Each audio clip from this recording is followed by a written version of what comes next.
Boa tarde. Tudo bem com vocês? Todos almoçaram? Porque a refeição apazigua, né? Por isso que eu sempre pergunto antes, né?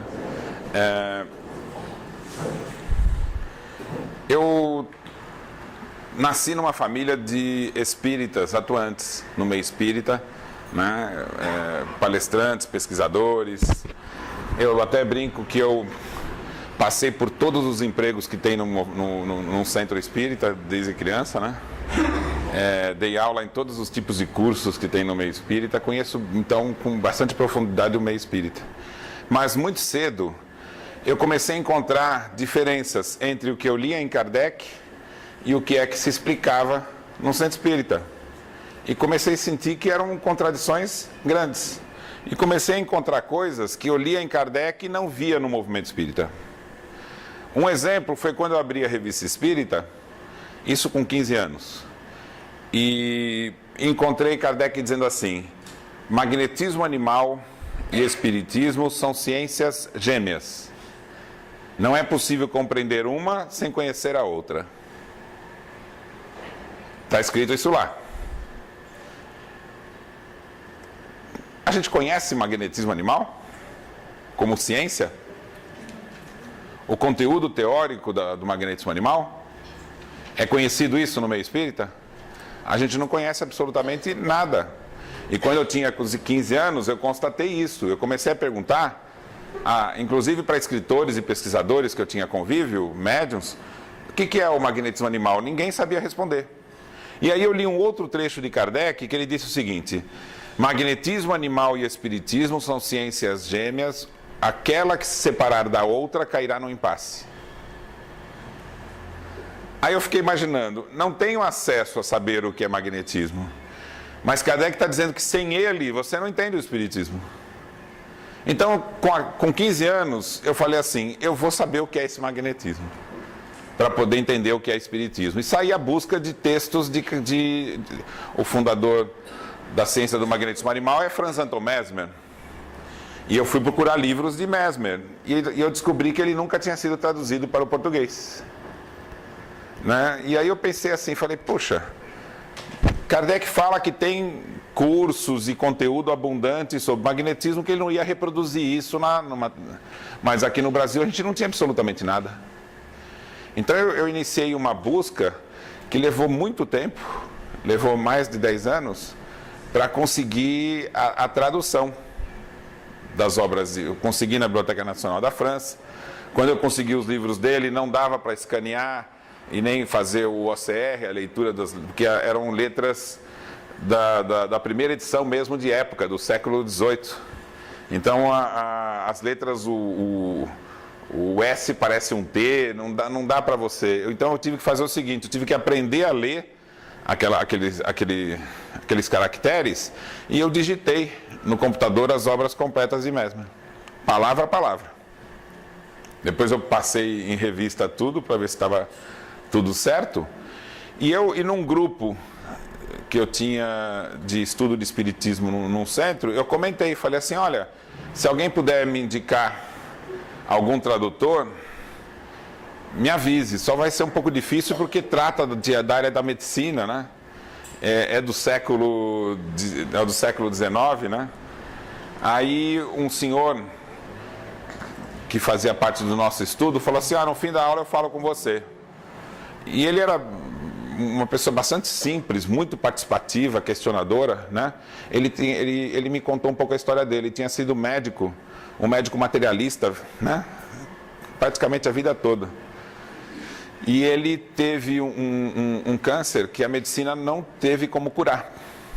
E a esposa dele falou assim: por que você não atravessa a rua e tem um centro aqui em frente? Vai lá e faz o passe lá, quem sabe não ajuda. E ele fez o passe nesse centro que eu dava aula e se curou.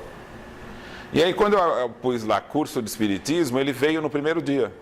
E aí ele virou para mim e falou assim: olha, vocês vão falar de espiritismo aqui? Vamos, vocês vão estudar? Eu falei, vamos.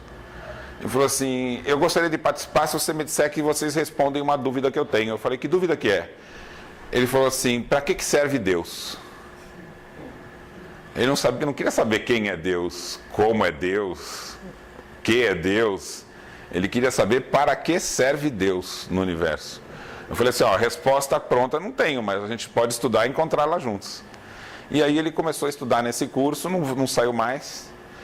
E nesse dia ele me falou, olha, eu sou professor da Faculdade Paulista de Medicina, sou titular da cadeira de Citologia, tenho livros traduzidos do francês de medicina, tenho um conhecimento muito grande do século XIX.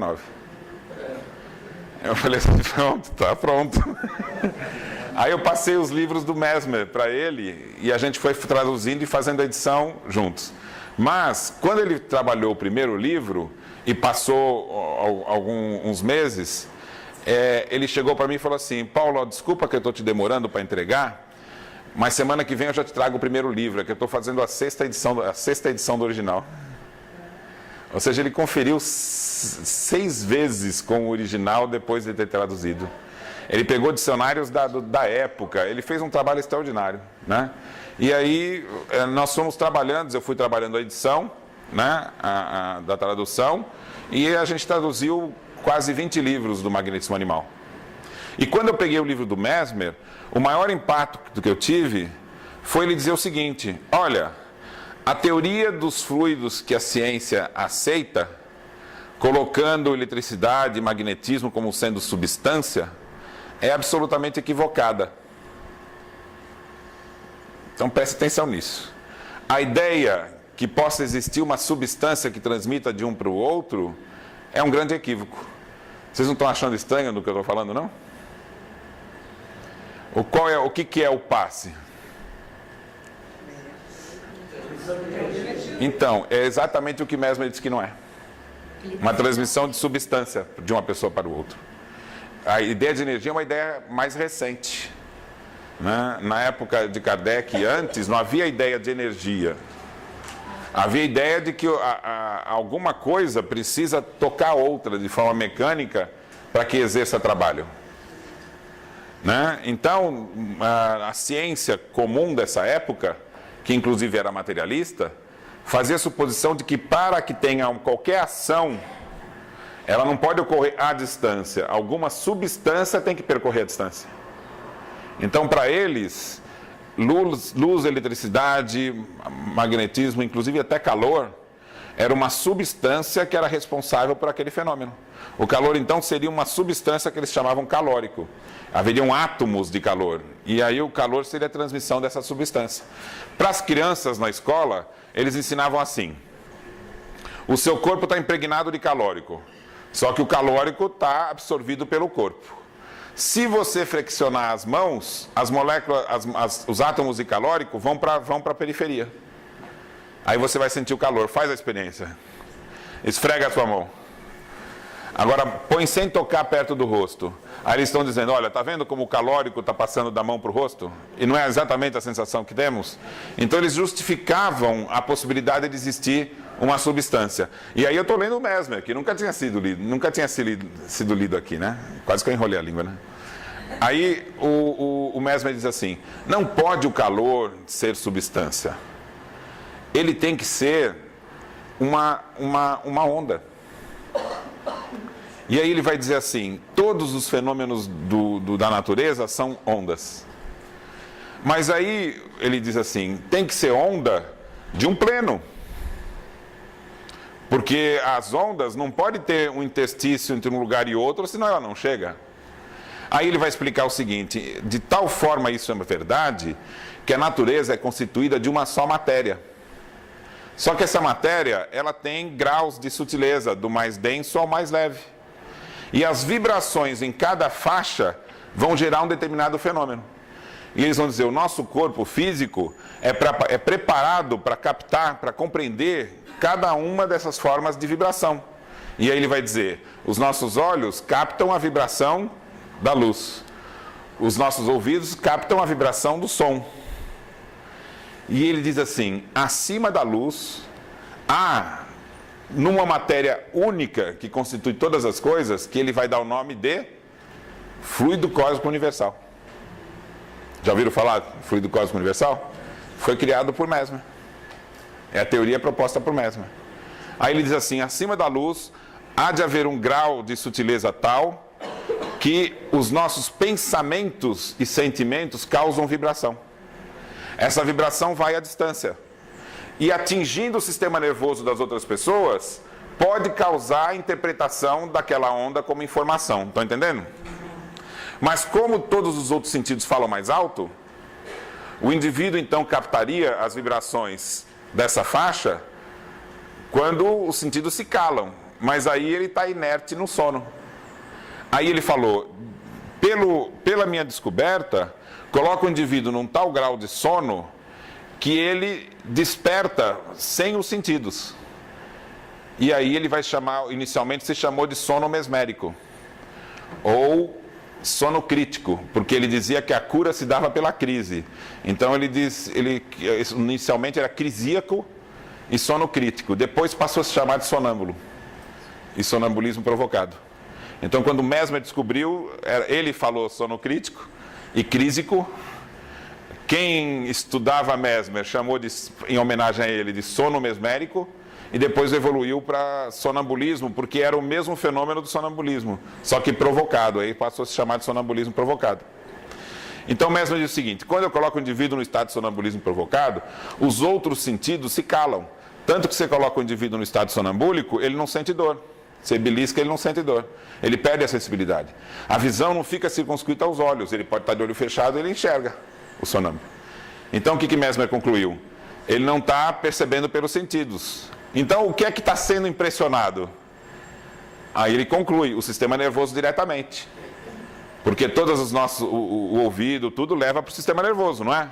Então ele falou, o sistema nervoso está sendo impressionado diretamente. Então seria, concluiu ele, na faixa da matéria, acima da luz, que o nosso pensamento promove ondas. Por isso que um indivíduo consegue captar o pensamento do outro. Vocês acham que cabe no século XVIII uma teoria dessa? Essa teoria é exatamente a teoria espírita. E é por isso que ninguém, né, para vocês terem uma ideia, o calor para Mesmer então não era um estado de vibração? E o que é hoje? Calor. Vibração. O que é magnetismo, eletromagnetismo? São ondas. Então Mesmer anteviu a ciência atual. E a mesma tese que ele propôs, os espíritos vão fazer uso disso para explicar a teoria espírita. Qual é a diferença? Mesmer imaginava que a comunicação se dava diretamente pelo sistema nervoso. Os espíritos vão demonstrar um desdobramento da fisiologia humana, que é o perispírito. Então o perispírito seria constituído dessa matéria na faixa do fluido cósmico prevista por Mesmer. Mas veja, ele faz dedução. Os espíritos, quando falam do perispírito, eles não fazem dedução, eles fazem observação, concordam? O perispírito é observado pelos espíritos que propuseram a teoria espírita. Mesmer ele jamais poderia propor um perispírito, porque ele estava deduzindo, né? A tal ponto é interessante a pesquisa dele, que ele vai dizer assim, se essa minha teoria estiver correta, as várias faixas que causam vibração e impressionam nossos sentidos, podem impressionar determinados animais em faixas diferentes, mais amplas, por exemplo. Então um animal pode enxergar o que a gente não enxerga. É verdade isso? E ele falou que isso seria uma prova da teoria que ele está propondo. E é uma prova, e hoje a gente sabe que é verdade. Então Mesmer foi um grande sábio, com uma teoria extremamente complexa e inteligente, e abriu caminho para o espiritismo. Porque toda a base do entendimento da matéria, proposta por Mesmer, é que serviu a Kardec. E Kardec, inclusive, teve que compreender alguns detalhes. Porque, inicialmente, no Livro dos Espíritos, ele vai conceber a hipótese do fluido vital. Ele não escreve lá? O fluido vital não foi criado pelo Espiritismo. Era uma teoria da fisiologia, dizendo assim, existe o calórico, que é do calor. Existe o fluido magnético, o fluido elétrico, existem várias substâncias, percebem? Era a ideia de que fossem substâncias, hoje a gente sabe que não são. E quando o fisiologista foi olhar para o movimento humano, ele pensou assim, o que é que causa o movimento humano? Não vai ser o calórico, não vai ser o magnetismo, não vai ser eletricidade. Então ele pensou assim, então eu acho que pode ser um fluido, uma substância própria da vida. Então quando o corpo está impregnado dessa substância, ele vive. Não é o inverso do que o Mesmer propôs? É exatamente o que o Mesmer tinha dito que não existia. Só que essa hipótese ficou mais vigente no século XIX, depois da morte de Mesmer. Então Kardec cogita isso no Livro dos Espíritos. A gente precisa aprender a ler as obras de Kardec. Ele não coloca ali como uma hipótese dos espíritos. Aquela hipótese que ele está colocando, ele fala, a maioria das pessoas aceita mais a hipótese do fluido. Pessoas, era uma hipótese da ciência da época dele. Então a gente tem que saber que Kardec é um diálogo entre homens e espíritos. Tem hora que ele faz referência às ciências da época. Então, a geração espontânea, quem falou sobre isso com ele? Foram os espíritos? Não, também era uma hipótese da fisiologia. O Kardec vai falar assim, um corpo para ficar saudável tem que substituir uma molécula maçã por uma maçã. Quem leu isso? Vocês não leram isso na Gênesis? Aqui é um centro, aqui é espírita não? Só para tirar tudo. Na Gênesis ele vai falar assim, para você voltar à saúde tem que substituir uma molécula maçã por uma maçã. Da onde ele tira isso? Não é explicação dos espíritos. Na época dele ainda não se conhecia a unidade da vida como sendo a célula. Hoje a gente sabe que a célula é um ser em si. Não se sabia na época de Kardec. E a hipótese mais aceita ainda desde o começo do século é que a molécula de matéria inorgânica, ela é impregnada de vida, ela se torna a molécula orgânica. Então eles pensavam assim, a matéria quando está no seu corpo, ela tem vida, é matéria viva. Essa matéria, se você, quando morre, ela volta a ser matéria orgânica. Então imaginava-se matéria... Então quando ele fala a substituição da molécula maçã por sã, ele está usando a teoria da fisiologia da época, que é ultrapassada. Você teria que substituir hoje, talvez, por uma célula maçã por uma célula sã. Percebem? Então isso não é atualizar Kardec. Isso é contextualizar a obra de Kardec para que a gente possa interpretá-la hoje. Você não traz para hoje. Você entende o que significou lá. E aí você fala, puxa, o que significaria hoje? Não é transpor Kardec de lá para cá. É entender o que significou lá. Entendeu? Entenda o que significou a obra de Kardec em seu tempo. Ele não escreveu para o futuro, ele escreveu para seu tempo. Bom, foi só para esquentar a nossa conversa. Então eu queria propor para vocês o seguinte, eu vou apresentar uma coisa que já muitos aqui já exaustivamente trabalharam, mas eu vou dar um outro aspecto, que é a questão da Gênese. Mas eu não tenho palestra pronta. É sempre de improviso. E é de fundamental importância que a participação de vocês cause influência. Então, eu não vou esperar que vocês façam perguntas no fim, eu vou pedir que vocês façam durante. Pode ser? Vocês vão conversar comigo? Pronto, senhor. Ótimo, a senhora já inaugura.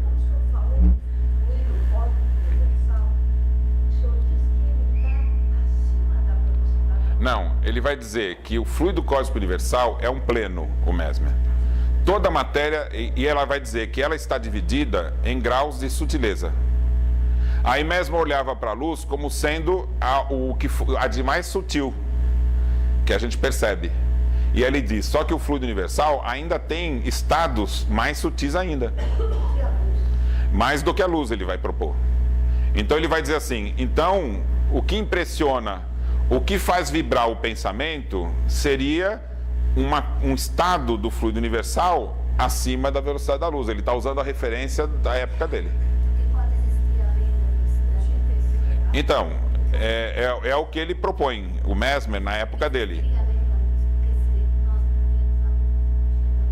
Então, mas Mesmer pressupõe o seguinte, que o nosso sentido físico, a visão, enxerga o fluido cósmico universal na faixa da vibração da luz.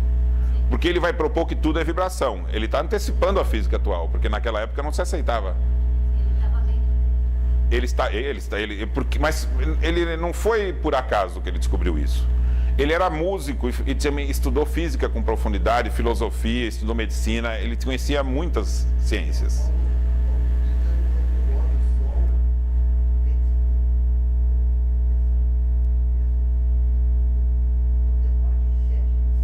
Não, seria, é que assim, não, ele acha que é uma onda, então teria tempo mesmo. Mas ele não era matemático, então ele não estava fazendo cálculo disso. Ele só estava fazendo física, o que seria hoje física conceitual. Então ele está dizendo assim, olha, tudo na natureza são vibrações. Ele era músico, ele sabia, por exemplo, que para você falar e o outro entender, eu preciso modular. Não é isso? Pensa, uma substância. Se eu pegar uma substância e transmitir, ela tem informação? Só de quantidade, concorda? E Mesmer sabia que a vibração do ar modulava, eram ondas que causavam uma modulação. Então você podia fazer mais agudo, mais grave, mais alto, mais baixo, e toda essa combinação é que permite você interpretar os sinais. Concordam com isso? Vocês estão entendendo o que eu estou falando, porque vocês estão interpretando sinais da modulação da minha voz, concordam? Então Mesmer enxergou isso. Aí ele diz o seguinte, quando eu coloco o indivíduo no estado sonambúlico, e ele fazia essa experiência, que ele manteve em sigilo, porque ele queria divulgar primeiro a medicina. Ele falou, se eu divulgar esse fenômeno, vão acontecer duas coisas. Primeiro, que já não vão acreditar de uma vez, então. Aí vão falar, isso já é uma bobagem de uma vez. E segundo, que ia sobrepor a questão da medicina. Mesmer, ele enxergava na medicina, por meio da imposição de mãos, a possibilidade de uma transformação social, gente. Ele estava vivendo no antigo regime. E ele falou assim, olha, só os endinheirados, os nobres têm acesso à medicina. Essa medicina que eu estou propondo, inclusive ele todos os lugares onde ele trabalhava a medicina dele, ele era médico. Ele tinha atendimento a quem não podia pagar. E ele fazia isso lá em Viena, e quando ele veio para Paris, ele fez isso também. O consultório dele tinha dois tipos de atendimento, para os nobres e tinha para aqueles que não podiam pagar. E era muito amplo aqueles que não podiam pagar. Então, o que Mesmer falou? Se a gente levar essa medicina, ela se torna uma medicina para todos, porque a gente pode ensinar o pai e a mãe a dar passe nas crianças. Os amigos vão dar passe entre si, ou seja, é uma medicina que pode ser praticada de tal forma social que a gente muda a sociedade. E aí ele começou a conceber ideias de uma sociedade nova, uma sociedade solidária. E aí ele empolgou tantos discípulos dele, que os primeiros líderes da Revolução Francesa eram discípulos de Mesmer. 50 deles foram mortos por Robespierre num dia só. Ele matou toda a liderança da primeira geração da Revolução Francesa, que eram os discípulos diretos de Mesmer. Vários discípulos de Mesmer, entre eles Lafayette, conduziam as suas ideias revolucionárias baseados nas ideias de Mesmer. Mesmer também tinha influência nele mesmo, de Rousseau, mas ele fundamentava a ideia de uma nova sociedade, uma sociedade solidária, com educação para todos. Vocês começam a perceber o quanto extraordinária foi a proposta de Mesmer, antecipando o espiritismo, até questões sociais, né? Então isso a gente tem que estudar a profundidade. O que eu percebi? Era tão interessante e importante esse material todo, que eu estava pesquisando isso para descobrir o espiritismo, que na verdade era para fazer esse livro. Mas eu achei o conteúdo de Mesmer tão interessante que eu publiquei então as obras, aqui estão as obras completas de Mesmer. Só falta um livro em alemão que a gente também já traduziu e pretendemos publicar dentro desse tonelada de coisas que a gente tem que publicar, né? Mas uma delas é a obra em alemão de Mesmer. O problema é que eu não queria publicar sem anotações, né? Eu quero com notas para poder entender o contexto, né? Bom, mas eu tinha uma resposta para dar. Eu já dei? Tinha mais uma coisa que eu queria falar. O que era? Quem perguntou alguma coisa? Já.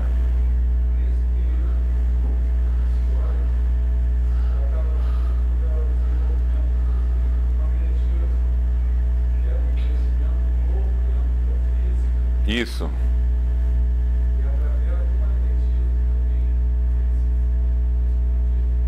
Mas o magnetismo É o magnetismo animal, que é a teoria de Mesmer. Depois ele vai achar ruim esse nome porque confunde com o magnetismo comum.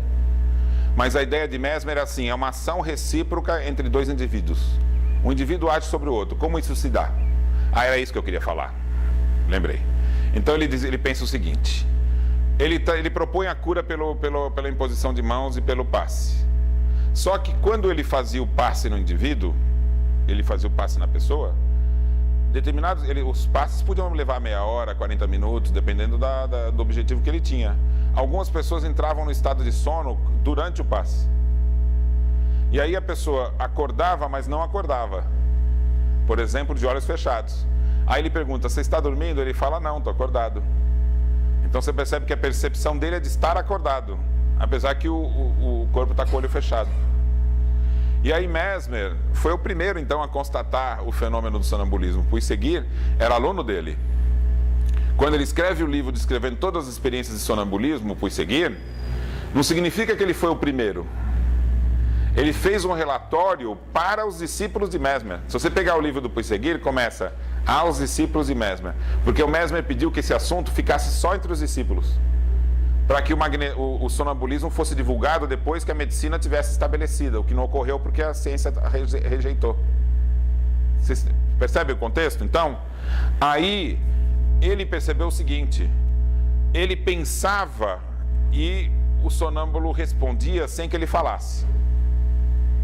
Mesmer, então, músico, conhecedor da física, ele percebeu o seguinte, se ela está percebendo o que eu estou pensando, ela não está decodificando o meu pensamento?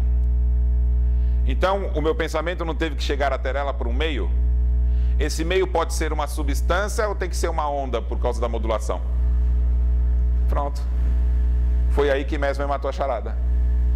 O pensamento não poderia ser transmitido por meio de uma substância. Então ele falou, é certeza que a natureza funciona por meio de ondas. E aí ele elabora a teoria do fluido universal e estabelece isso como princípio no seu livro teórico. Mas na física e na química da sua época, não era isso que estava se aceitando. A proposta era estabelecer todas as substâncias todas as forças como substância.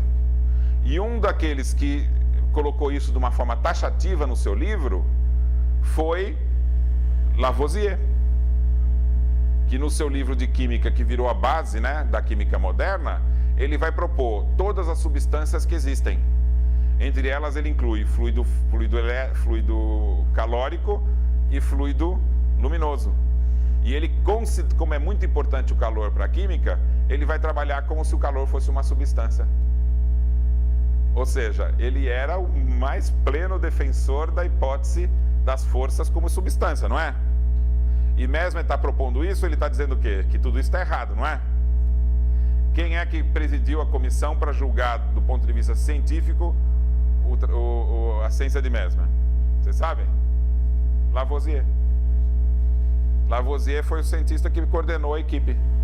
Então, para ele, tudo que o Mesmer está falando é uma tremenda bobagem, porque ele era o expoente da proposta da força como sendo substância. Mas veja, quem aqui não está sabendo nada sobre a adulteração da Gênese? Nossa, tem bastante gente sabendo, hein? Então eu vou propor o seguinte, eu vou rapidamente explicar a adulteração, muito rapidamente, e eu vou propor para vocês o seguinte, que pontos chaves fundamentaram a adulteração? O que vocês acham do assunto? Por que foi adulterado? O que é que Kardec estava propondo e a gente perdeu o contato quando o livro foi adulterado? Tá bom isso? O cardápio, tá bom esse cardápio? Então vamos lá. Bom, lembrando, né, que vocês podem participar durante, tá bom? Me permitam conhecer a voz de vocês, tá? É o básico desse entendimento. Uma coisa que é bom a gente saber é o seguinte, quando acusaram de que havia sido adulterada a Gênese, quem sabe me dizer aqui qual foi a justificativa do Lemarie? ele disse, o Lemarie disse, olha, Kardec mudou, na verdade foi Kardec que fez a mudança, e ele fez em tal edição. Qual é essa? Eu sempre gosto de fazer essa pergunta, porque eu quero saber se é mediunidade ou é fenômeno físico. Alguém está ouvindo um barulho? Ah, não, tá bom. Não, é porque se não tivesse ouvindo era mediunidade minha, né? Então é efeitos físicos. Então, vocês não estão gostando muito das minhas piadas, estou começando a ficar preocupado. Né? Vocês não estão rindo muito, eu estou ficando preocupado aqui intimamente, eu faço no Rio, a segunda no Rio, a terceira... Nossa, será que minhas piadas não são adaptadas ao Sul? Será que... Vou me ajudando, tá? Quando você não gostar, fala, não gostei, aí eu me uso como parâmetro. Alguém pergunta, quando o Lemarie acusaram de ter sido adulterada, ele vai dar uma resposta. Olha, foi Kardec que mudou, e ele mudou em tal edição. Quem sabe dizer qual foi? Qual foi?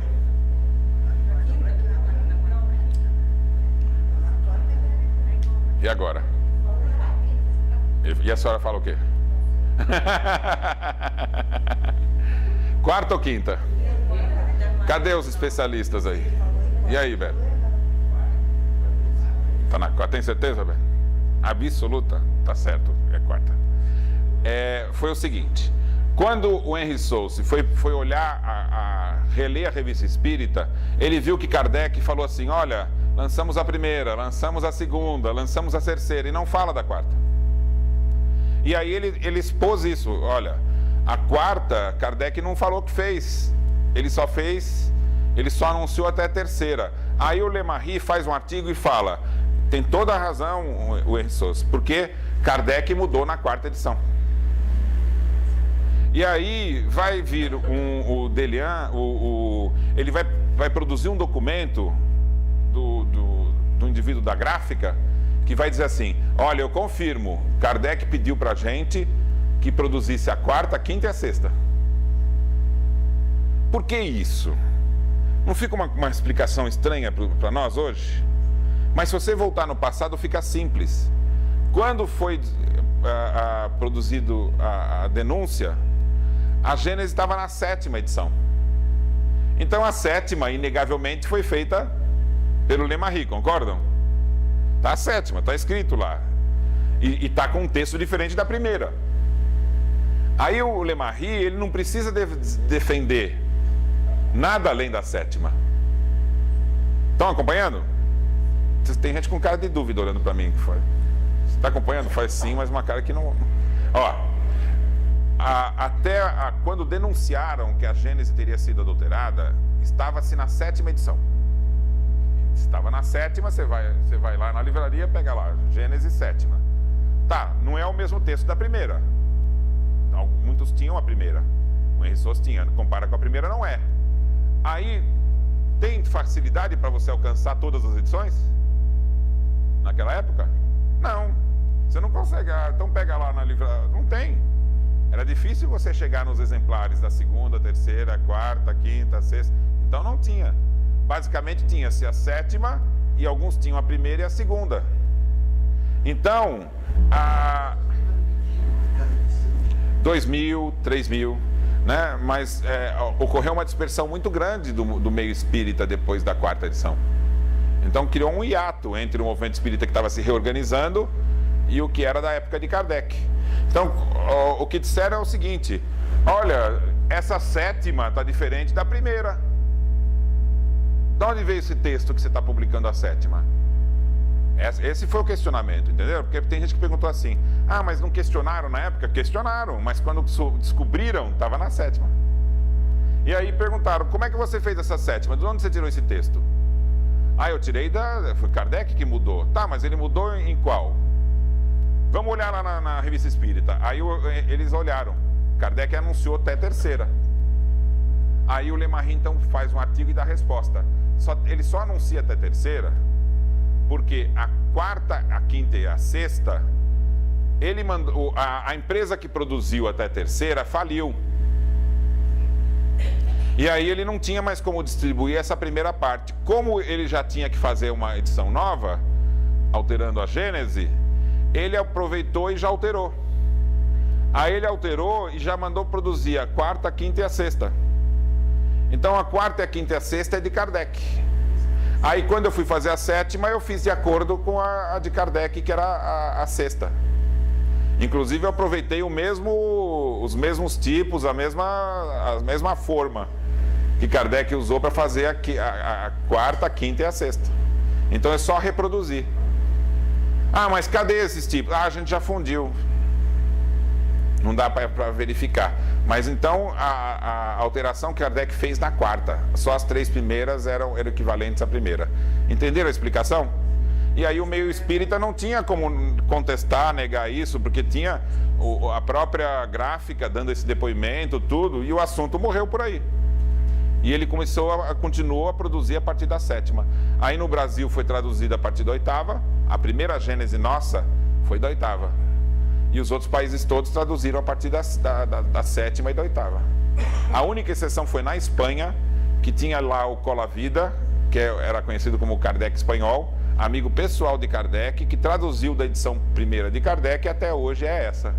E na Venezuela, que produziu seus livros a partir do Colavida. Então também nunca eles leram adulterada. Nem na Espanha e nem na Venezuela. Tá certo isso? Então, o único momento em que nós tivemos contato com o que realmente aconteceu, desde aquela época, das justificativas do Lemarie e da publicação da denúncia, foi só agora com a Simone Privato. Entre o grupo Leon Denis, Gabriel Delany, Berti Fropo, Henri Soucy, né, Rosen Dufault, todos os próximos de Kardec defenderam ele com toda a garra, e Lemarie justificando, dizendo que foi não se resolveu mais nada depois dali. Continuou se publicando adulterada porque ninguém pôde contestar as informações que ele deu. E isso se manteve até agora. Ninguém conseguiu.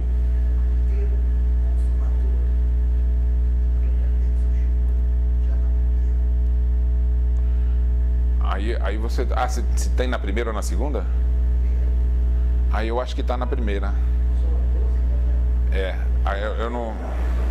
Já é anterior. Diga.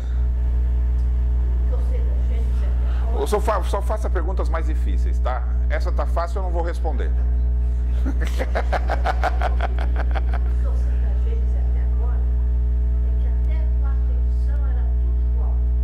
Isso, mas isso a gente só está sabendo agora, com a pesquisa da Simone.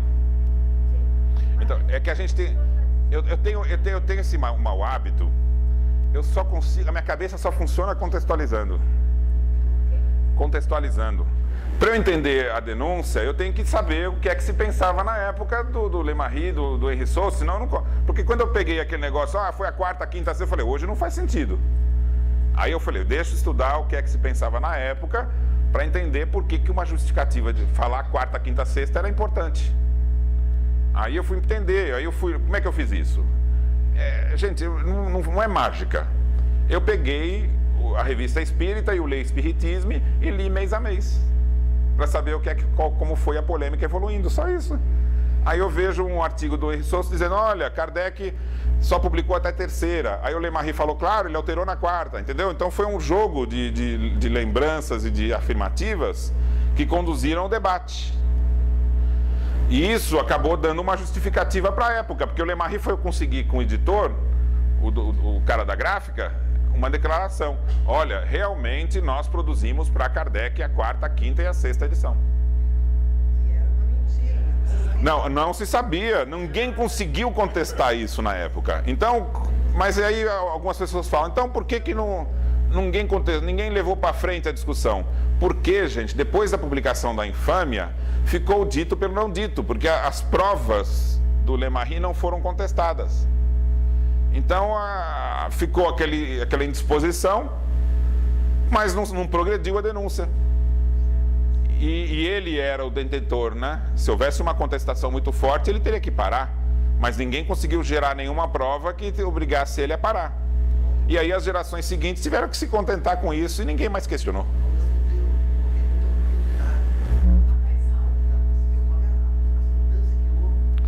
Esse é o próximo, esse é o que eu prometi falar. Eu vou fazer essa parte inicial e eu já vou entrar no conteúdo. Bom, então, é importante a gente entender a pesquisa da Simone Privato, porque quando ela descobre que a quarta é igual às 3 primeiras, acabou a questão. Percebe? Não precisava mais dizer qual foi tudo. Isso aí aprofunda o assunto. Mas quando ela prova que a quarta edição é igual às 3 primeiras, a gente tem então a informação de que Kardec em vida não alterou o livro. Porque a quarta edição, ele não anuncia, e agora a gente sabe por quê. Porque a quarta edição, olha o pedido da quarta edição quando foi. 4 de fevereiro de 69. Quando morre Kardec? Quando foi? Março.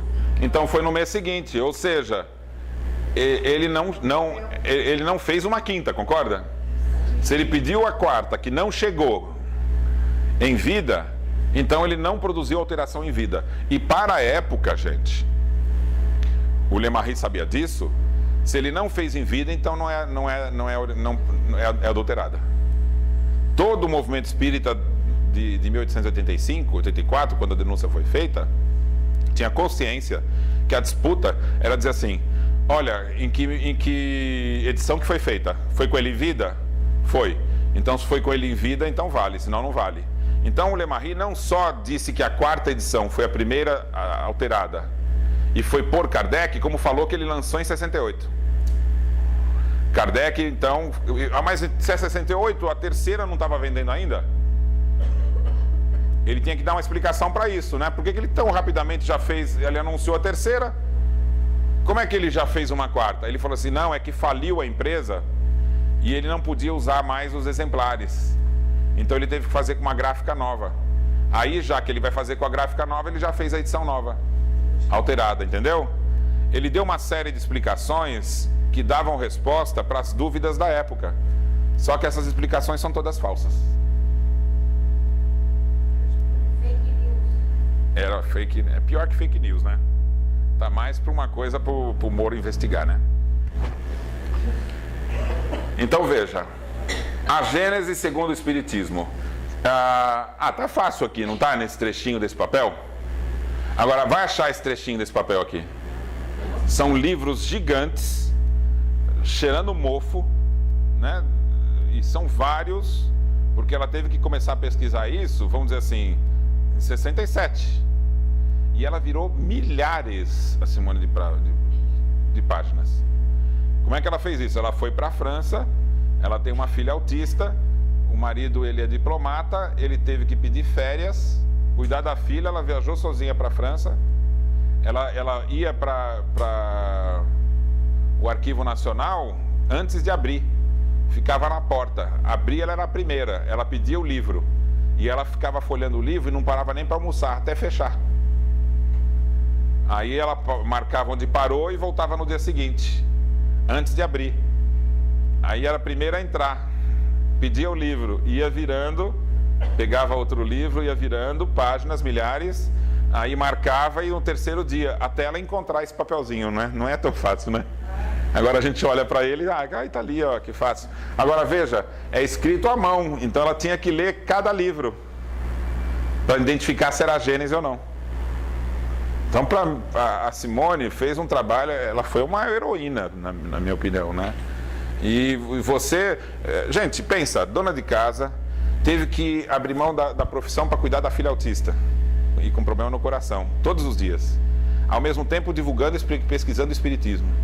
E aí ela decide deixar a filha com o marido para ir para a França fazer uma pesquisa que ela não ia saber, não sabia se ia encontrar ou não. Era só uma obstinação. E pede para o marido tirar férias. O marido tirou férias. E a gente tira férias para descansar. Ele tirou férias para cuidar da filha, para a esposa e fazer um... Então, e quanto que a Federação Argentina gastou para que ela fizesse tudo isso? Vocês fazem ideia do custo? Foi zero, porque ela pagou tudo do próprio bolso. Aí ela veio para o Brasil, não veio divulgar? E sabe quanto custou?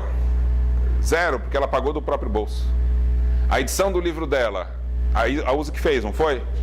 Mas ela entregou diagramado, traduzido, pronto, que ela pagou do próprio bolso.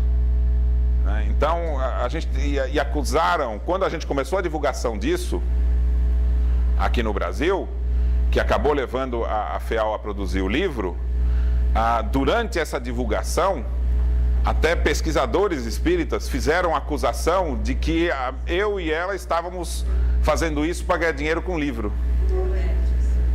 Sendo que eu vou ter que começar a divulgar, porque eu nunca falava isso, né? Mas eu não ganho R$1 com venda de livro. É tudo investido para o espiritismo. Eu não ganho R$1 com nada do que eu produzo, né?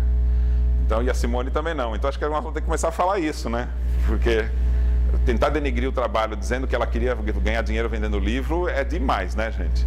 Aí é demais.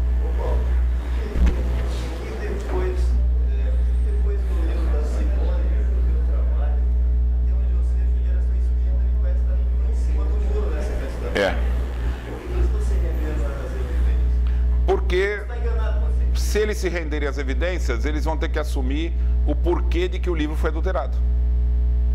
E o porquê que o livro foi adulterado tem relações com a teoria que eles aceitam e que não tem nada a ver com Kardec, que é o rustanguismo.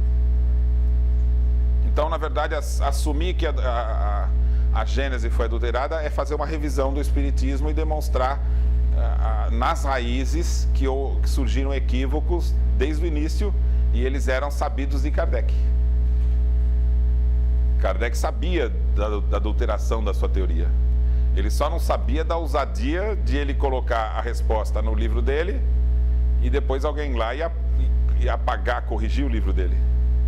Isso ele não imaginava que fosse acontecer. É muito mais quanto mais a gente estuda os detalhes disso, a gravidade é muito maior do que ocorreu, né? Nós espíritas deveríamos ficar muito mais indignados do que estamos ficando, entendeu? E trabalhar para reconstruir isso com muito mais empenho. Então veja, primeira edição, 67, 3.000 exemplares. Ele pediu em outubro. Quanto tempo depois ficou pronto? Janeiro. Percebe o tempo que leva? Então Kardec pediu em fevereiro, só deve ter ficado pronto em março, abril. Então o livro foi distribuído depois. Agora, quem cuidava da Revista Espírita mês a mês era Kardec. Depois que ele morreu, não era mais.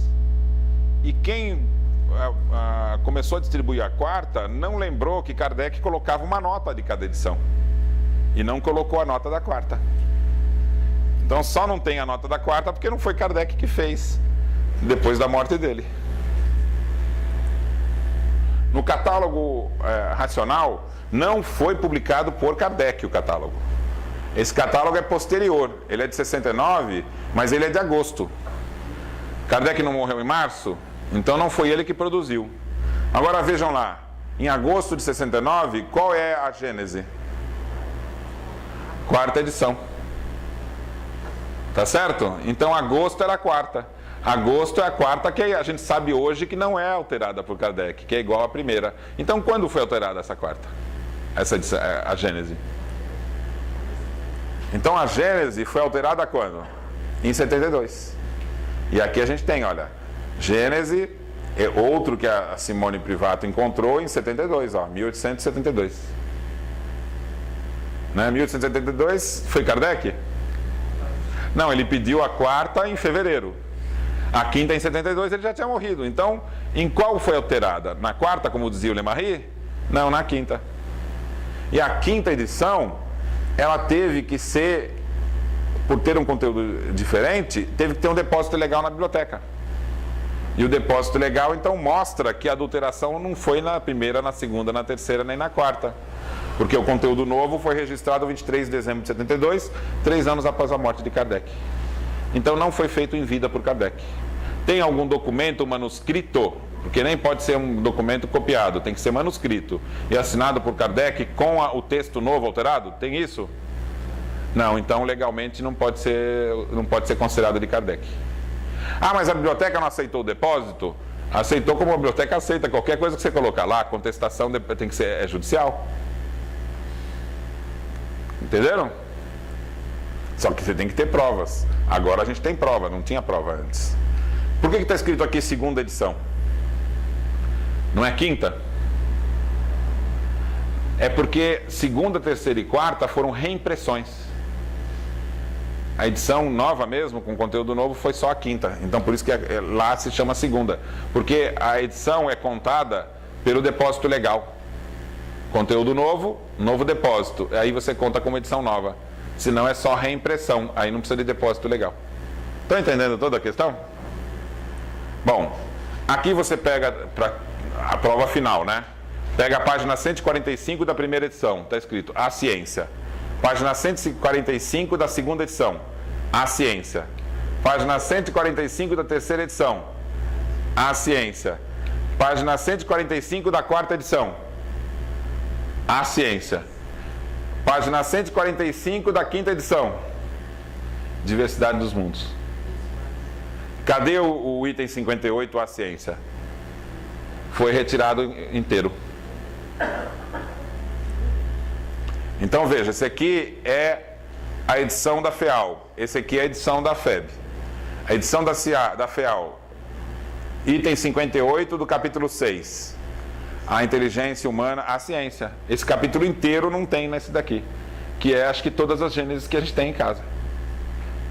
Aí pessoas entraram em contato comigo e falaram assim, mas eu peguei aqui uma edição de uma editora tal, está escrito aqui, primeira edição igual a primeira edição. Eu falei, abre o capítulo 6, vai no item 58, que está escrito Diversidade dos Mundos. Eu falei, então não é adulterada. É uma chave para a gente reconhecer. Vamos saber o que é que mudou no conteúdo? Vamos lá? Era isso que eu queria? Como é que é o seu nome? Então pronto, Vitor. Eu vim de São Paulo só para contar isso para o senhor. Isso aqui foi importante para Kardec. A morte de Jesus. Por que isso?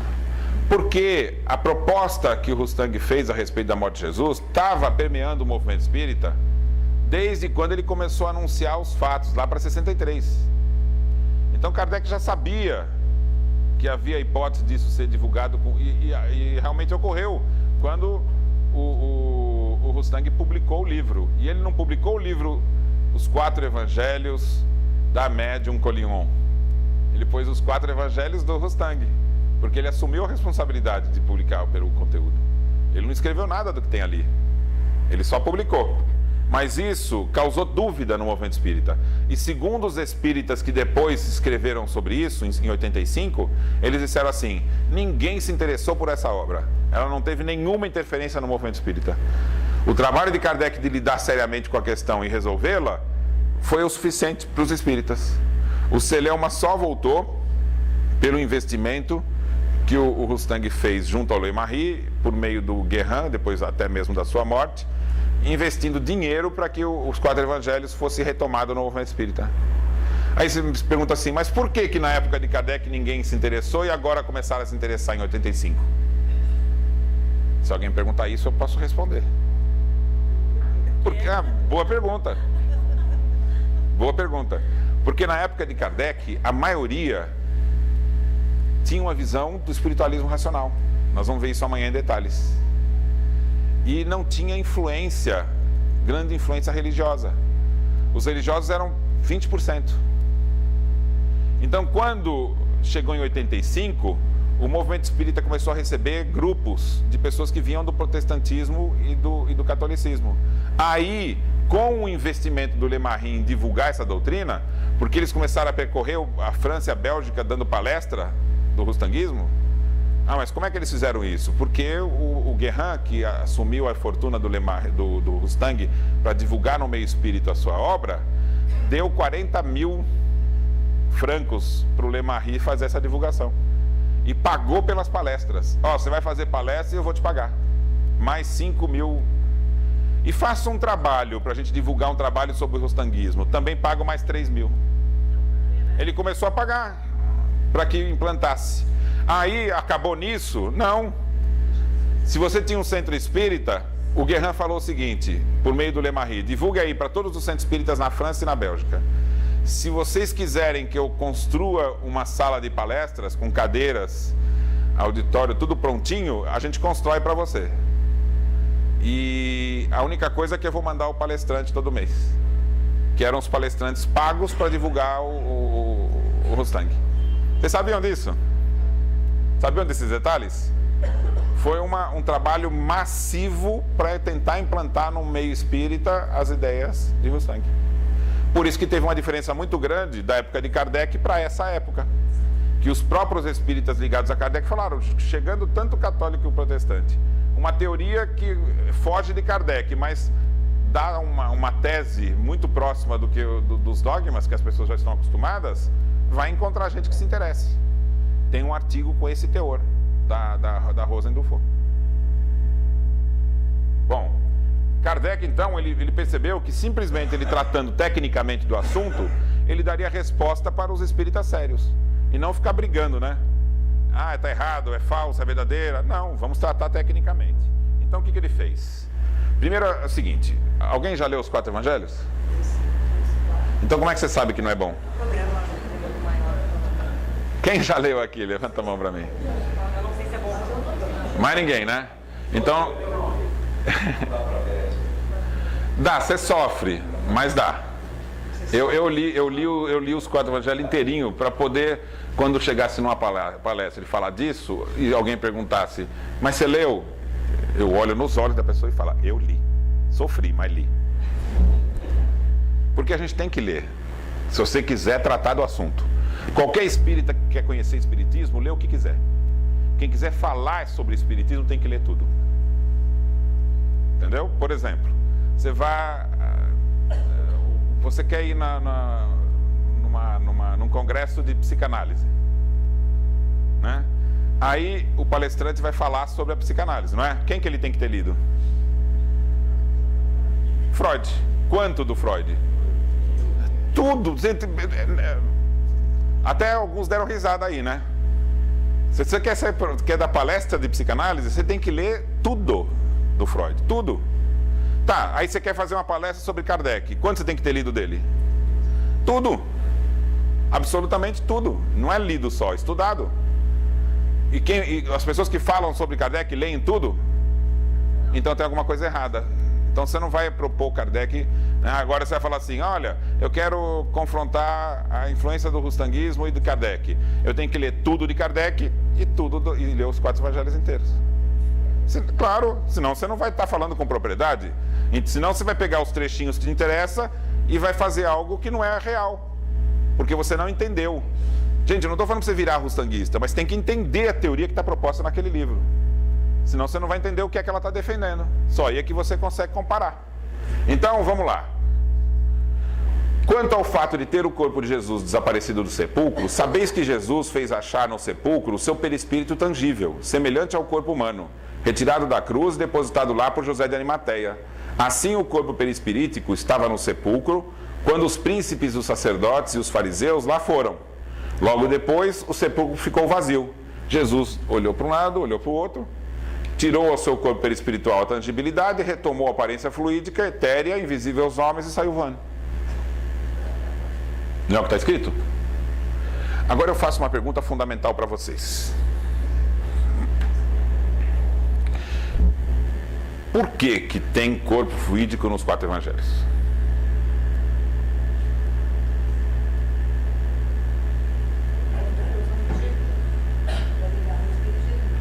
Então, mas por quê? Por que precisava ser o fluídico o corpo de Jesus? Você não vale, por favor. Você leu o livro. Estou perguntando para quem não leu. Por que tem que ser fluídico o corpo de Jesus? Alguém me responde? Ninguém tem uma resposta? Então, objetivamente, não é uma hipótese de uma teoria? Jesus tinha um corpo fluídico. Então, uma hipótese serve para fundamentar alguma teoria. Qual é a teoria que precisa de Jesus ter corpo fluídico? Quem sabe?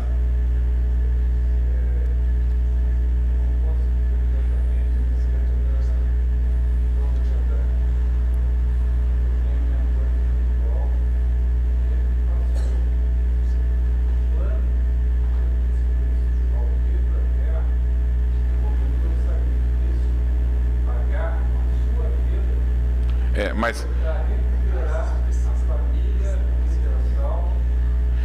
não é essa a questão. A questão que eu estou perguntando é o seguinte: na teoria dos 4 evangelhos, há a hipótese de que Jesus teria um corpo fluídico, ou seja, não veio com um corpo físico. A pergunta é, para quê? Então, mas não, eu pergunto assim, para a teoria, qual é a finalidade disso dentro da teoria? Então, eu queria só fazer uma coisa, gente, olha, aqui, ninguém sabe, concorda? Isso, então. Se eu for perguntar em outros centros, também ninguém sabe. Eu vou...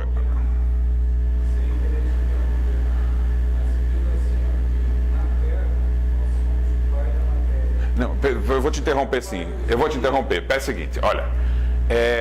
Existem 2 tipos de questões. Tem questões dedutivas e tem questões circunstanciais. Uma questão dedutiva, eu posso perguntar para vocês assim, vai chover amanhã ou não? Tá calor ou frio lá fora?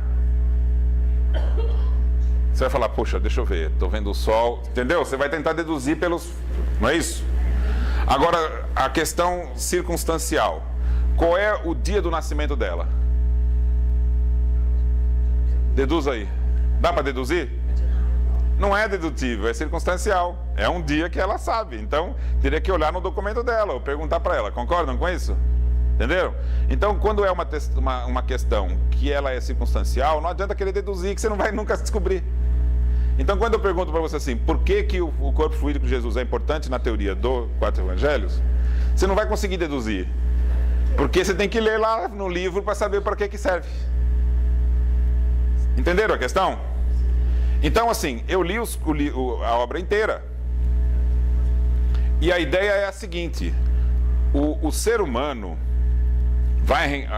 o princípio espiritual vai reencarnando no mineral, vegetal, animal, até chegar na condição para se tornar um ser humano. Concordam com isso? Tá. Aí, diz o livro, o indivíduo que chegou nesse ponto, o perispírito dele, que tinha a condição animal, veja bem, ele não reencarnava no animal? Então esse perispírito não se ligava ao corpo do animal? Vocês estão acompanhando o que eu estou falando? Então veja, o perispírito não era apropriado para reencarnar em corpo animal, concorda? Então eles pegam essa alma, ela não vai mais reencarnar em animal. Os espíritos superiores alteram o perispírito dele, e aí ele recebe o livre-arbítrio, a razão, todas as condições para o desenvolvimento como espírito humano. Aí ele não vai mais reencarnar, porque o corpo é impureza. Então ele vai para mundos espirituais fluídicos, com o seu perispírito, e vai ser ensinado pelos espíritos superiores para se desenvolver intelecto-moralmente. E isso tudo conduzido pelos espíritos superiores, ele vai desenvolver até a perfeição. Se ele, no mundo fluídico espiritual, está lá, evoluindo, ele faz algo que lá não pode, que é ter impureza, e ele comete um erro, então ele foi orgulhoso, ele foi egoísta, ele quis comer mais mingau que o outro, ele aprontou alguma lá no mundo espiritual. Aí ele sofre uma queda espiritual e vai para as trevas. Nas trevas, ele fica lá até se arrepender. Aí ele pede perdão a Deus. Aí Deus perdoa ele, mandando ele encarnar num corpo físico, humano, que é o corpo do castigo. Aí ele vai sofrer o castigo da primeira vida, de acordo com o erro que cometeu. Se o erro dele for muito grande, muito terrível lá no mundo espiritual, a encarnação é pior. A tal ponto, diz o livro, que se ele fez um erro grande demais, muito grosseiro no mundo espiritual, ele não consegue encarnar em mundos como o nosso, que já há um corpo humano. Ele vai encarnar numa lesma feita de carne humana, num mundo apropriado para isso. Que para mim é uma coisa um pouco doida, porque Deus aí seria um pouco mané. Me desculpa Deus, não Deus o meu, né? O Deus esse do livro. Porque Deus fala assim, vou dar um castigão para ela, imagina. Só errou demais lá no mundo espiritual. Não merece nem estar num corpo humano, vai lá para a lesma. A lesma tem cérebro? Não, então você não ia perceber nada. Então Deus te põe lá, você sai de lá, não percebeu nada, cadê o sofrimento? Então seria um sofrimento meio equivocado, mas tudo bem, é o que está lá no livro. Agora pensa, se você caiu nessa primeira vida e viveu todo o sofrimento que Deus te propôs, o que acontece com você? Segundo esse livro, você volta para o mundo espiritual e continua evoluindo, entenderam? Essa é a teoria. Agora, se nessa vida que você veio da queda, você já teve o perdão de Deus, teve a queda, aí você erra de novo, o que acontece?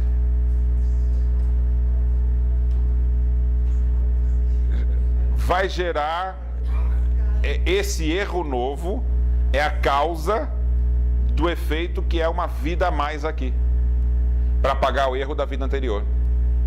Peraí, vocês já ouviram falar disso em centro espírita? Não. Nunca ninguém falou isso? Que você está pagando o erro da vida anterior? Não. Sabe de onde tiraram isso? Do rustanguismo, do livro dos 4 evangelhos. Virou tradição no movimento espírita, mas a origem é lá. Agora pensa, um espírito pode não errar no mundo espiritual? E não ter queda? Pensa, teoricamente. Gente, eu não estou dizendo que é verdade, eu estou dizendo, pensa de acordo com a teoria do livro. O espírito está no mundo espiritual evoluindo, ele precisa errar lá? Não, ele não pode ficar sem errar e chegar até a perfeição? Então eles vão dizer, esse é o caso de Jesus. Jesus é um espírito que nunca teve queda, porque ele nunca errou no mundo espiritual. Ele era primeiro aluno da primeira fileira. Aí ele foi evoluindo até chegar à perfeição sem nunca ter errado. Pô, mas a Maria não era um espírito muito bom? Então eles disseram assim, olha, Maria era um espírito muito bom, aí ela cometeu um erro sutil, já muito evoluída, caiu para um mundo que era maravilhoso, aí ela teve conexão com a carne para poder encarnar e ser a mãe de Jesus. Está tudo no livro, gente. Eu li isso, estou contando para vocês como é. Agora, Jesus teve alguma queda? Então o perispírito dele é apropriado para a encarnação humana? Não, então ele teve que encarnar com o corpo fluídico. Então a tese do corpo fluídico, ela acaba dando justificativa para toda uma teoria moral fundamentada em queda e castigo. Vocês sabiam disso? Como a gente não sabia disso, a ideia da reencarnação seguinte como sendo um castigo subsequente, que eles falam, tem a queda primordial e tem a segunda queda, que vai gerar a segunda encarnação. Essa teoria infiltrou no movimento espírita, por tradição. E o pessoal fala assim, não, para que rustanguismo? Eu não me interesso sobre esse assunto. Não, mas é o ensinado nos centros hoje. Porque nunca Kardec propôs essa ideia de que uma vida vai causar o sofrimento da seguinte. Entendeu? Como tese da moral espírita. A moral espírita é outra tese. Né? E qual é a tese da moral espírita? Por exemplo, né, no livro do Rustang, você não está animal e aí Deus te dá razão e livre-arbítrio? E por meio deles você vai se desenvolver no mundo espiritual? Como que você ganha o livre-arbítrio na proposta de Kardec? Onde está isso? Não está claramente em lugar nenhum. Então vamos em frente. Estão entendendo, gente? Aí ele vai dizer, o autor dessa obra tratou de certas questões que ainda não julgáramos oportuno abordar, e a respeito das quais deixamos a responsabilidade, assim como aos espíritos que a comentaram. Convém, pois, considerar tais explicações como opiniões pessoais dos espíritos que as formularam.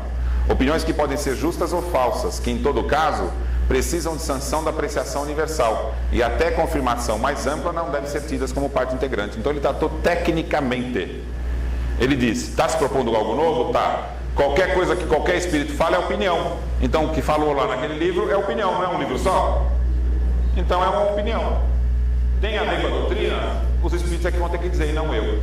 É assim que Kardec tem que tratar com qualquer coisa. Que ele não vai ficar dizendo, aquilo é falso, eu sou verdadeiro. Não. Tecnicamente. Quer propor algo novo na doutrina? Então tá bom. Então vamos propor. Agora vamos esperar os espíritos responderem. E aí ele continua. Aquele livro dá ao Cristo, em vez de um corpo carnal, um corpo fluídico. Aos olhos dos homens, ele teve que passar na aparência por todas as vicissitudes da humanidade. Então veja só, o espírito que está materializado, ele tem consciência da forma materializada ou a dele de espírito? Vou dar um exemplo. Você já foi criança, não foi? Enquanto criança, você tinha consciência que está agora? Não, porque você tinha uma influência da fisiologia, concorda? Do cérebro. Agora, o espírito materializado, ele se submete à fisiologia da materialização? Não, porque a materialização não tem fisiologia. É só aparência, concorda? Então, para um espírito se manifestar por meio de uma materialização, ele que tem que fazer a simulação da circunstância.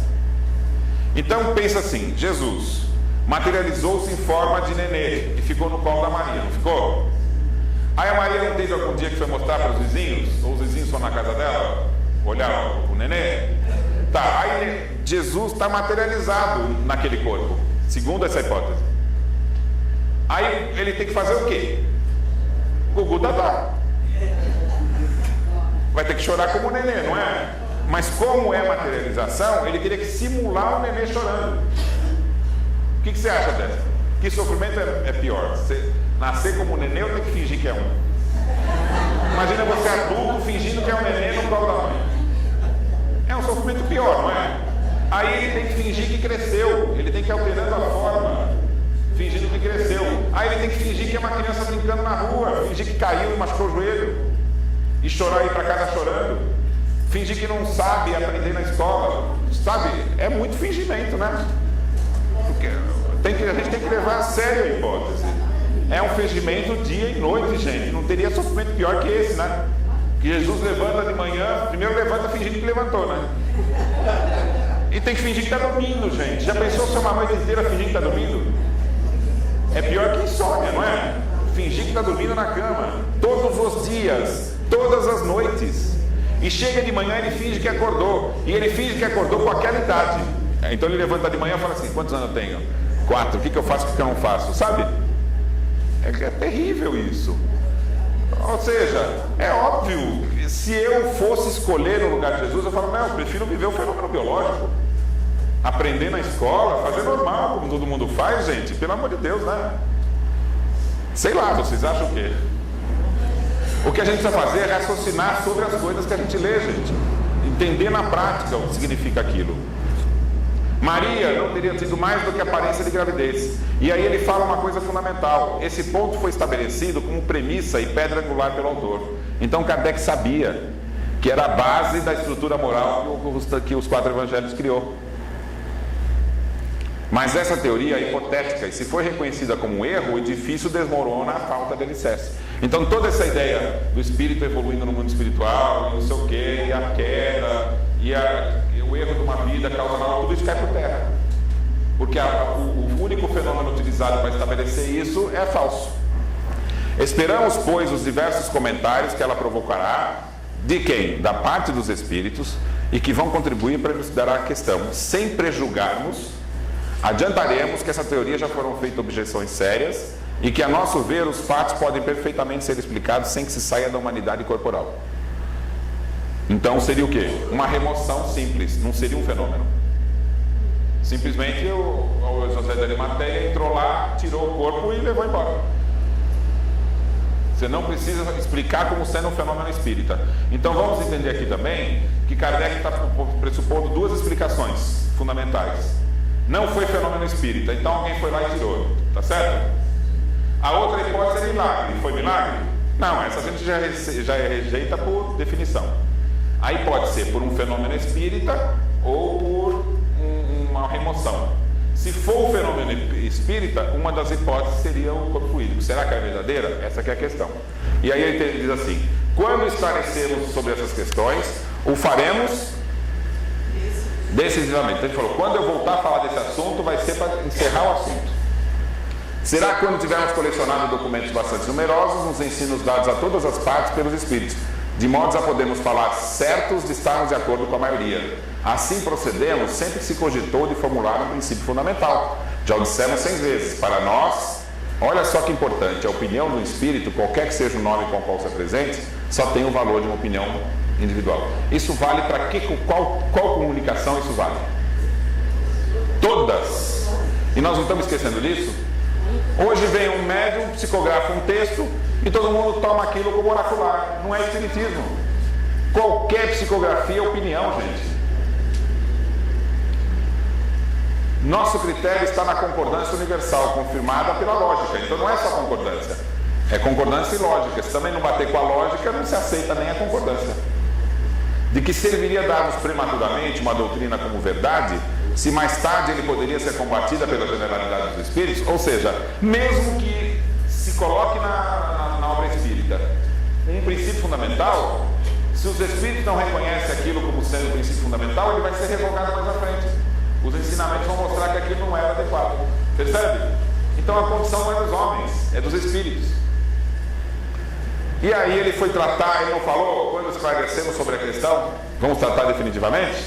Então isso aqui demorou 2 anos. Foi só no lançamento da Gênesis. E aí da Gênesis ele trata de novo. E aqui é quando ele falou que vai tratar definitivamente. Abre a Gênesis, está lá. O desaparecimento do corpo de Jesus após a sua morte teria sido objeto de numerosos comentários. Ele é atestado pelos 4 evangelistas, segundo a narrativa das mulheres que foram ao sepulcro, no terceiro e não encontraram lá. Alguns viram nesse desaparecimento um fato miraculoso. Quem viu miraculoso? A igreja. Outros supuseram uma remoção clandestina. Então não seria um fenômeno, entendeu? Seria estaria no âmbito da questão humana. Conforme outra opinião, Jesus não teria se revestido de um corpo carnal, mas somente de um corpo fluídico. Qual é essa hipótese? A do Rustang. Então percebe que Kardec tratou do assunto? Ele não teria sido durante toda a sua vida mais que uma aparição tangível. A questão é então saber se uma tal hipótese é admissível, se ela é confirmada ou refutada pelos fatos. Ou seja, Kardec agora vai tratar definitivamente, como prometeu, não vai? Acaba aí o texto.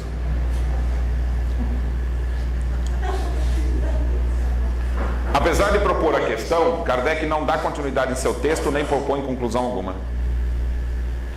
A questão é então saber se a hipótese é admissível, se ela é confirmada ou refutada pelos fatos. E não continua. Sabe qual é a alegação dos ustanguistas depois desse momento? Kardec nunca fez o que prometeu, ele nunca tratou definitivamente. Ele nunca falou se os espíritos confirmaram ou não falaram do assunto. Não é? Não passou 2 anos? Ou ele teria que dizer, os espíritos confirmaram, não é? Ou os espíritos não trataram do assunto, que aí é correspondente a não ter sido abraçado pelos espíritos. Ele falou até aqui alguma coisa sobre isso? Não, então os tanguistas dizem. Então a questão não está fechada porque Kardec não fechou. O que vocês acham? Deve ser, não deve? Eu também. Essa é uma hipótese, mas como é que resolve a questão do corpo fluídico? Kardec deixou em aberto, e é por isso que a celeuma dura até hoje. Olha lá. Está vendo esse trecho aqui? É onde Kardec resolve a questão. Ele foi tirado na 5ª edição. Cirurgicamente. Querem saber o que é que Kardec escreveu? Ninguém está falando com animação, gente. Não pode, então ele fala lá. É preciso ver se ela foi confirmada ou refutada. Aí ele vai dizer: não pode haver sobre o modo como esse desaparecimento aconteceu mais que opinião pessoais, que teriam valor apenas se fossem confirmadas por uma lógica rigorosa, assim como pelo ensinamento do geral dos espíritos. E aqui a resposta: até o presente, nenhuma das quais foi formuladas recebeu a sanção desse duplo controle. Então a teoria do corpo fluídico não bate com a razão, que ele já tinha visto isso, e os espíritos não deram a confirmação. Então é só uma opinião, não pertence ao espiritismo. Então ele resolveu, e aí tiraram esse trecho. Será que foi por acaso que escolheram só justamente esse trecho? Se os espíritos ainda não resolveram, ainda Kardec completa. A questão pela unanimidade de seus ensinamentos é que, sem dúvida, o momento da resolução não chegou, ou que ainda falta o conhecimento com a ajuda dos quais possam resolvê-la por si próprio. Aí ela vai concluir igual a senhora. Ele vai concluir. A senhora está pensando igual Kardec, hein? Entretanto, mesmo descartada a suposição de um rapto clandestino, que é a hipótese mais viável, se você for falar assim, não, mas e se foi um fenômeno? Ele vai dizer: poderia-se encontrar por analogia uma explicação provável na teoria do duplo fenômeno do transporte e invisibilidade. Então, se não tiraram de lá de dentro, Então, Jesus morreu mesmo, do corpo que ele tinha normal, e desmaterializaram o corpo lá de dentro, e tornaram ele invisível, e fizeram... Ele não está dizendo que foi isso. Ele está dizendo que se ninguém tirou com a mão, então o fenômeno provável é esse, e não o corpo fluídico, que é absurdo. Então cai por terra a tese de Rustang frente ao Espiritismo. Continua valendo para o livro dele, né? Para quem acredita no Espiritismo, não. Só que isso só com a reconstituição do livro. É importante restituir o livro? É fundamental. Senão a gente não vai romper com os equívocos do passado.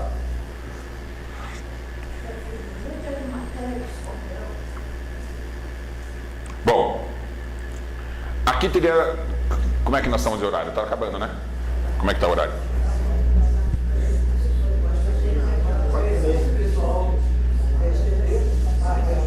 Querem mais meia hora ou não? Então eu vou fazer o seguinte: eu vou tocar num assunto importante que em meia hora eu não resolvo.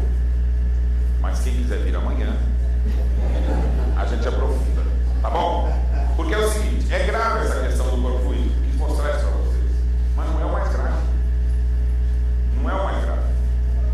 Eu vou pular algumas coisas aqui, senão a gente não vai chegar no que eu quero. Então, eles se uniram, os espíritas, né? Esse assunto é interessante, mas não vou falar hoje, ó. Uma infância. Teve até alguns estudos aqui dentro sobre isso, não teve? Então procurem os especialistas da casa. Docetismo foi assim, depois da Gênese, gente, a mais forte crítica que se faz a Kardec pelos rustanguistas é dizer que ele mencionou na Gênese docetismo e que não tem nada a ver com o rustanguismo. E aí virou uma briga, gente, de 150 anos dos espíritas, dizendo: não, Kardec está certo, é docetismo. Não, vocês nem sabem o que estão falando, não é. Kardec não sabia do que estava falando, escreveu docetismo, não é. E essa briga foi para frente. Eles escreveram um livro, Resposta aos Críticos de Os Quatro Evangelhos, editada por seus discípulos. Essa brochura foi distribuída pelo Lemarri junto da Revista Espírita, gente, em 83. E aí esse texto foi traduzido e colocado na edição brasileira dos Quatro Evangelhos em 1820. Depois tiraram porque deu maior confusão em 1920.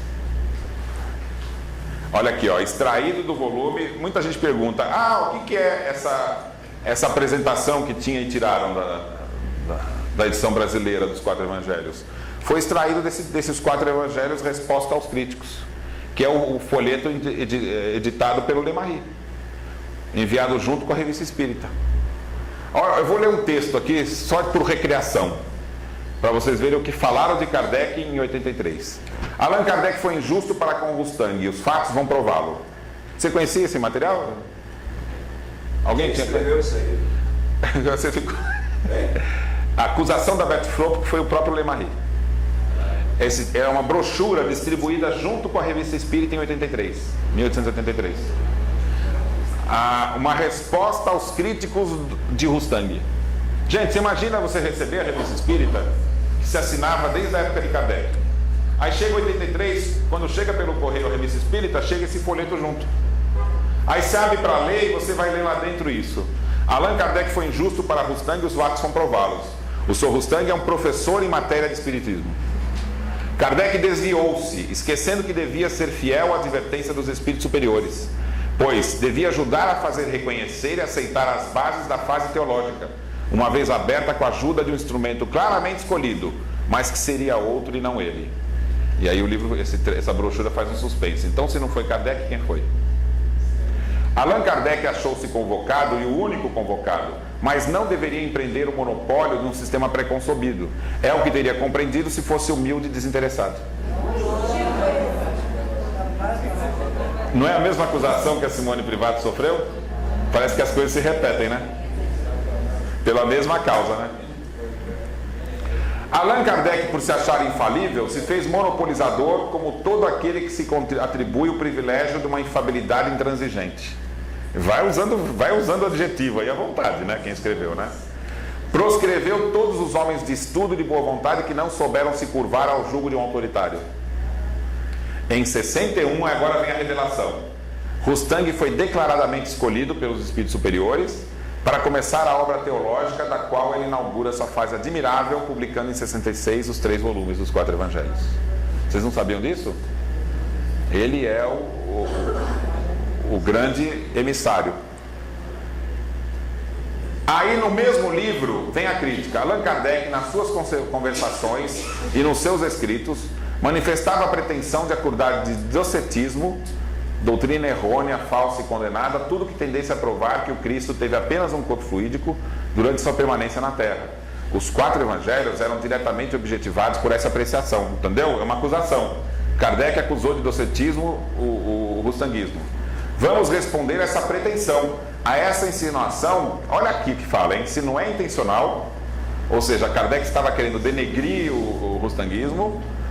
Se não é intencional, prova que o autor do sistema preconcebido não conhecia a doutrina dos docetas, pois que a considerava semelhante à nossa. Então ele está dizendo o seguinte: se Kardec não teve má fé, era ignorante. Allan Kardec ignorava esse fato ou conhecia superficialmente, assim como não sabia bem o que era docetismo. Está nesse opúsculo, né? Agora, gente, vocês estão indignados com isso? Agora, Kardec era o quê? Era ignorante ou ele estava mal intencionado quando ele associou o docetismo com o rustanguismo? Qual é a resposta de vocês? Escolhe uma das duas. O que você acha? Kardec foi mal intencionado ou ignorante? Nada a declarar? O que você acha? Ignorante ou mal intencionado? Mas ele associou o docetismo, gente. Quer saber a resposta certa? Essa aqui é Bert Fropper, que foi denunciar tudo isso que estava acontecendo. Aí ela escreve: recebi com a revista de junho de 83 um folheto intitulado Os 4 Evangelhos de Rustung e resposta aos seus críticos. Sabe, aquela situação que eu falei para vocês. Não quero voltar à profunda indignação que senti durante a leitura desse panfleto, tão traiçoeiramente escrito quanto astuciosamente elaborado. Quem são os discípulos de Rustung? É o que você perguntou, né, Milton? Vamos ver a opinião da Bert Fropper? Quem teria lido os artigos do Sr. Lemarri nesses 15 anos não achará difícil reconhecer seu gênero, estilo e expressões habituais. Ou seja, ela reconhece no texto desse folheto o próprio texto do Lemarri. Por 4 anos ele tem feito palestras sobre os 4 evangelhos, tanto na Bélgica quanto na França. E aí ela denuncia, tendo recebido de Guérin 100 mil francos pela sociedade, 5 mil francos para as conferências e um prêmio de 3 mil francos para o melhor trabalho sobre o tema. Isso, porém, não deveria ter sido motivo para desviar a doutrina de seu caminho e insultar Allan Kardec. E que fase teológica é essa? Quer ouvir a resposta da Bert Fropper? Eu quero que vocês fiquem fãs da Bert Fropper. Você está ficando já, Milton? Quer ficar um pouco mais fã dela? Então lê o que ela escreveu.